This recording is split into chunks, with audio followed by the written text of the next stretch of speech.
Hey, what's up everyone? It's Dr. Girdwood, and today you're going to learn how to record a video for students, staff, and faculty at the University of Michigan on all campuses. What you'll learn about is what equipment to buy, how to record the video, and how to edit it. First thing to buy is a backpack to store all of your equipment.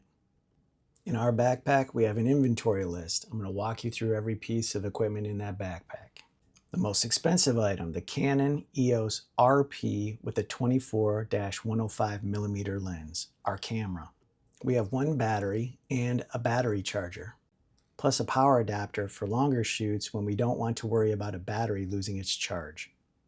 We use Hollyland Lark M2 wireless microphones. In fact, that's the microphone I'm using to record this video.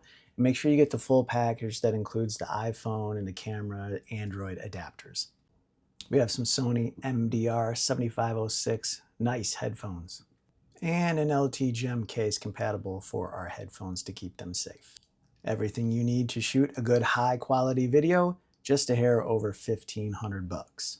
We are lucky enough to have 2 of these backpacks full of equipment, so that's just around $3,000 for our entire equipment setup. One thing I forgot to mention, we do have Manfrotto tripods.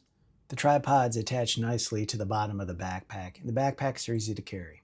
Now that we've covered all the equipment you'll need, we're going to talk about what to do at the recording session. First, attach the camera securely to the tripod. Secure the Hollyland microphone receiver to the top of the camera. Connect the receiver to the camera with the cable, and then plug the headphones into that bottom jack. Remove the lens cap, make sure the camera is on, and turn the dial to the video recording setting.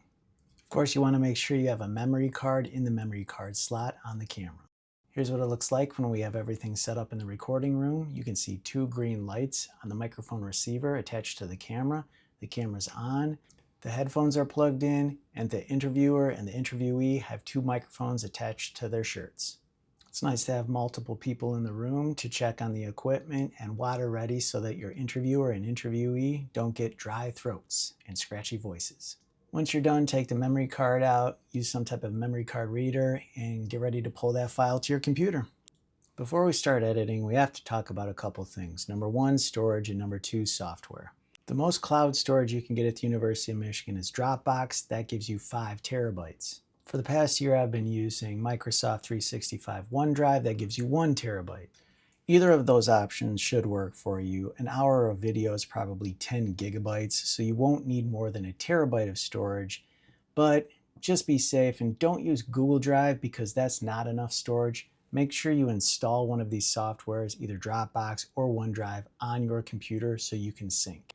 The last software you're going to need to download is Adobe Creative Cloud. It's free through the University of Michigan, so download that through ITS. Once you have Adobe Creative Cloud downloaded, you can then install Premiere Pro and you can look for more fonts through Adobe. And finally, video editing. Open up Adobe Premiere Pro and click New Project. All this junk comes up, just click Skip in the bottom right. Go up to the top, click Window, hover over Workspaces, and click Essentials. Find your video file and drag it in directly to the timeline. After that, drag a second video into the top left bin of videos. Even though you only dragged 2 videos into your bin, you now see 3 images. Notice the icons in the upper left video. There's 2. That's not a video, that's your entire sequence. That's the whole video that you're making, not just your clips. Drag that second video down into your sequence, and now you can start editing with 2 videos and 2 audio clips in your sequence. All right, so now I have 2 video clips in my sequence.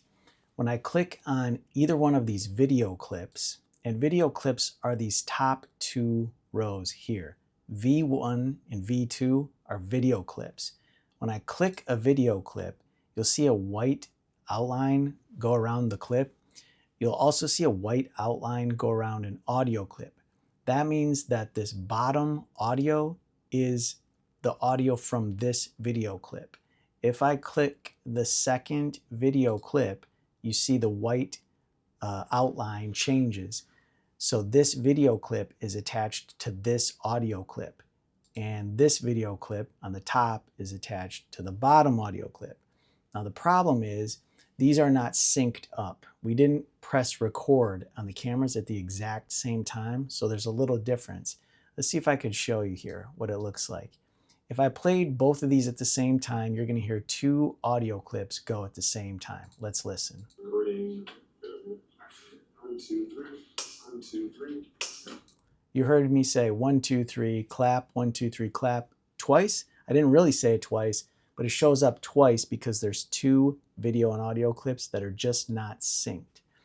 So I'm going to zoom in here. And at the very beginning, I say 1, 2, 3, and I clap. My clap is right here on this audio in this video. If I look at the other audio, which is here, the bottom row, my clap is a little bit later, So in order to sync these up, I need to drag this to here, just like that. So now if you look really closely, the audio looks to be synced up because the clap here is a little spike. There's a little bubble here. These look pretty close to the same. So it looks like our audio and video is synced up. How can I test that? Well, I'm going to watch one video with one audio and another video with another audio and just see if they're synced up. To mute either one of these, to mute audio, I click the M. So if I mute this one, I'm only listening to the top row. If I mute both, I'm listening to nothing. If I mute the top but not the bottom, now I'm listening to the bottom. With video, it's a little bit trickier. The top video will always show. It will always show no matter what. So in order to mute or hide the top video, you have to click this I thing right there. So now I'm looking at this second row video. Now I'm looking at the top row video. So let's see if the audio is synced up. Now, remember, if I click the top video, this bottom audio is already synced up, so I don't care about that. What I want to do is listen to the opposite. I'll listen to the top audio, and I'll mute this one because that's already synced. So I'm going to watch this video with this alternate audio and see if it syncs up. 1, 2, 3. Well, we're glad you're here. Thanks for having me. So she said, thanks for having me, and it looked like it's synced up nice. I'm going to hide that, and I'm going to see if when Rashim talks, his voice is also synced up with the other audio. Well, we're glad you're here. Thanks for having me. Looks pretty good. So now I'm synced. And I only need one audio track, so I'll keep this bottom one muted. I'll just use the top one to make it a little bit easier on me.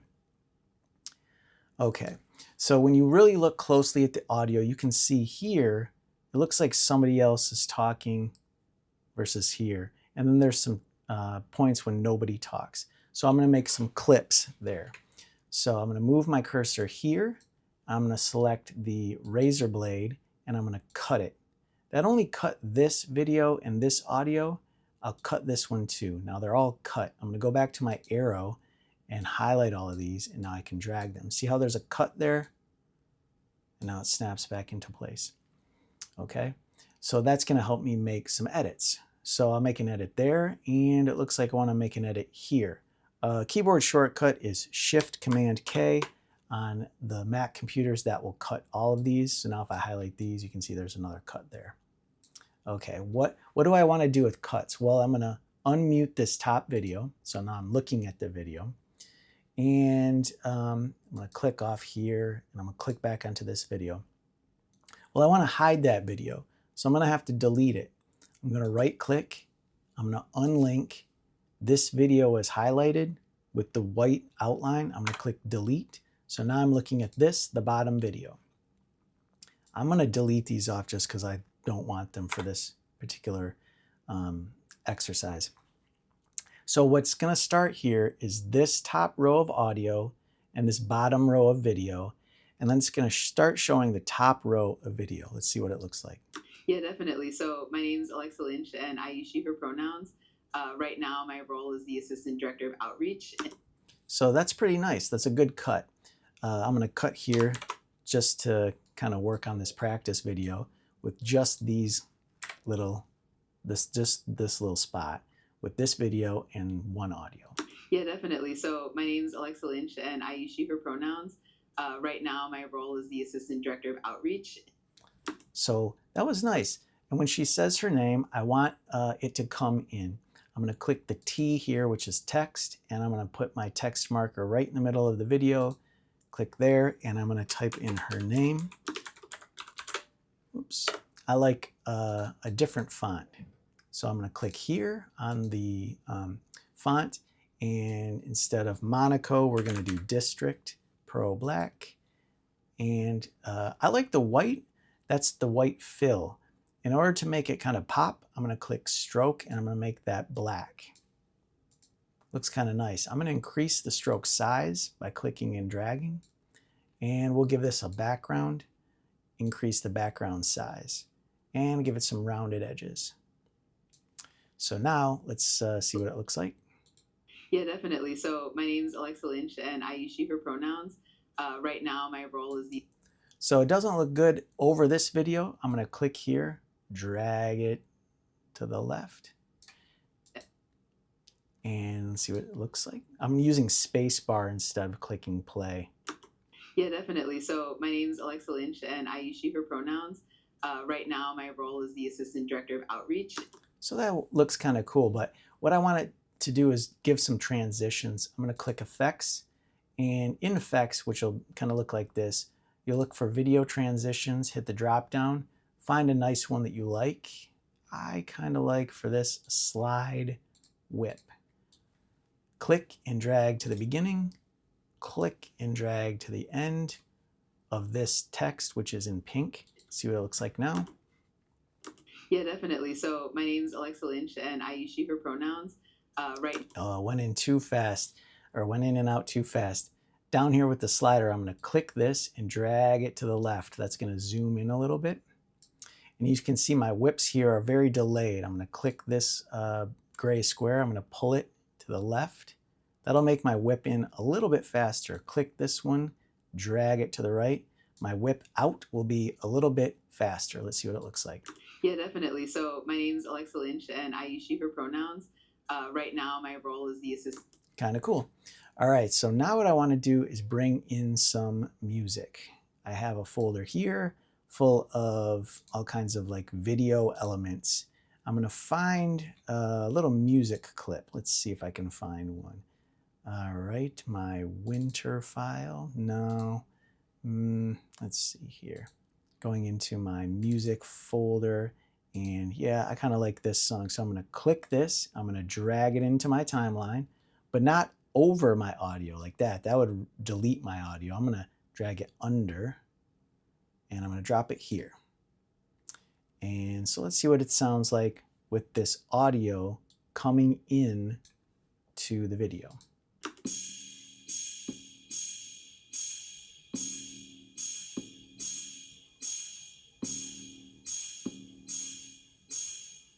Yeah, definitely. So my name's Alexa Lynch. So you don't want it to be over the person's voice. I'm going to click the pen. This is a volume slider right here, this faint gray line. I'm going to click that once. I'm going to click it twice. Then I'm going to click and drag this bubble down a little bit. And you can see that's a nice fade out. Then I'm going to go back to my arrow, put my cursor here, and watch how this music fades out.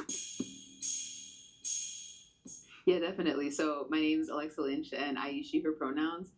Right now, my role is the Assistant Director of Outreach. Okay, so now we have an intro music, and we have our first clip, and we have some text. So let's maybe bring in a logo. So let's see if I can find a logo. Images. Yeah, here's a good logo. EOI. I'm going to click this. Since it's a logo, it's a visual thing. I'm going to drag it into my video timeline. And I'm going to bring my cursor here. And that logo looks pretty good. But I want it, well, maybe it looks good that far. Now I'm going to put another text right about here. I'm actually going to copy this text and I'm going to paste it here so I can reuse it. So we'll call this, let's see, a really great interview with, I'm going to highlight all that and I'm going to click center. Then I'm going to click the arrow, drag this up and it'll snap in so it's right in the middle. I'm going to highlight this person's name, increase the font size, click my arrow again and bring this up.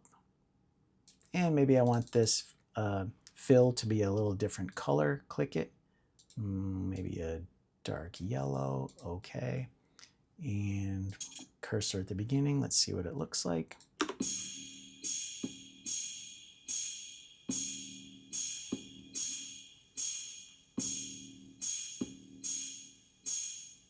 Yeah, So that was a little too fast, so I'll click here, drag it here.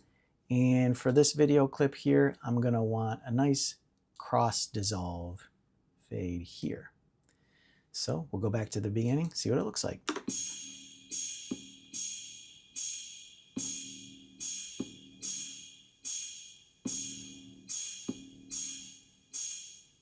Yeah, definitely. So my name is Alexa Lynch, and I use she, her pronouns. Right now, my role is the Assistant Director of Outreach. So that's a little video test.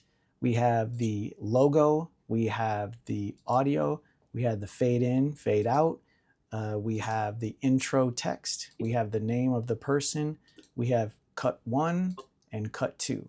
So it's a really good test video, and then I would just go here, File, Export, Media. Make sure you name it something that you can remember. Put it in a place that you can remember. I'll put it on my desktop.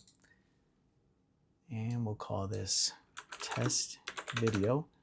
Your video settings, here is the resolution. If you uncheck this box, you can make it 4K. I prefer UHD. Your audio settings, you could adjust those, but these are usually pretty good from whatever the standard setting is. So once your video is set to UHD, you have a good name and you know where you're going to save it, you can click export. And this one will be fast, but sometimes it takes a long time depending on how long your video is. This one actually does look like it's going to take about 10 minutes. So I'll cancel this out just because we don't have 10 minutes to wait, and we'll call it a day. I hope you learned a little bit from watching this video, and it was helpful to help you learn how to get the equipment, record, and then edit the video in Adobe Premiere Pro.